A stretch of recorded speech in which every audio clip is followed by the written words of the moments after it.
नमस्कार, मी पंजाब तक.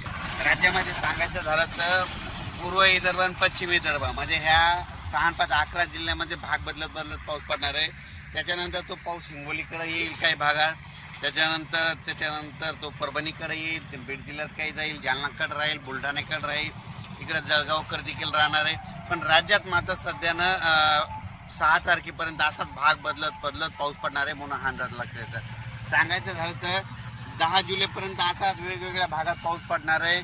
सर्वदूर पडणार नाही म्हणून हे सर्वांनी लक्षात घ्यायचं. जिकडे पडला तिकडेच पाऊस पडणार आहे. ज्यांना सोडून दिलं त्यांना सोडून देणार आहे. म्हणून जशी शेतीची कामं करायची वेळ असेल तशी तुम्ही शेतीची कामे करून घ्या. कारण की राज्यात असं सध्या तरी सर्वदूरचं वातावरण नाही. फक्त जास्त वरून राज्याची कृपा मात्र नागपूर, वर्धा, भंडारा, यवतमाळ, त्याच्यानंतर अमरावती, अकोला, बुलढाणा, त्यानंतर जळगाव, त्याच्यानंतर इकडं धुळे, नंदुरबार या भागाकडे जरा वरून राज्याची जास्त कृपा आहे. सध्या तरी पाऊस 10 तारखेपर्यंत त्या पट्ट्यामध्येच पडणार आहे.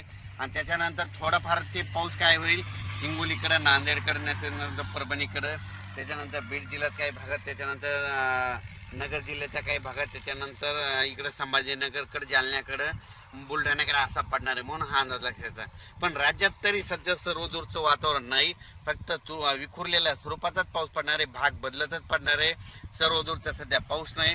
म्हणून योगायोगाने जशी शेतीची कामे करायची असेल तर तुम्ही शेतीची कामे करू शकता. त्याच्यानंतर राज्यात हे जे वारं चालू आहे हे काय होणार तुम्हाला सांगतो. हे वारं कशामुळे चालू आहे तर काय झालं म्हणजे जे 3 कमी दाबाचे पट्टे आहेत म्हणजे 3 लो प्रेशर आहेत हे काय होईल की ते नागपूरहून वर्धाहून त्याच्यानंतर इकडून भंडाराहून अमरावती, लगेच बुलढाणा असं करत जळगाव हे MP राजस्थानकडे चालले.